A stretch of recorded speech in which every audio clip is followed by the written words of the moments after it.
So I used to hide it from boyfriends. I was like, okay, like no. But then I got like my long-term boyfriends. I was like, you know what? Like you're here enough. Like you're gonna hear it, and they're gonna be better than yours. So True. now I just do not care. So like whenever, I guess it does not matter. Absolutely. My burps have always beat men's burps that I've been with. 100%.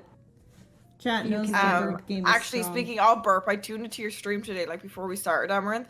The first thing I opened, you're like, you just go like the biggest burp, and you didn't even pay attention to it. Like when I burp, I'll be like, bless me. Like I won't say excuse me, I'll be bless me, but you didn't even say anything. And your chat, like only one person mentioned it. I was like, that was the manliest fucking burp I've ever heard. It shook me to the core.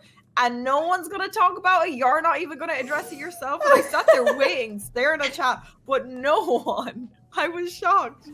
I'm like, how much do you burp if they're so like normal to it?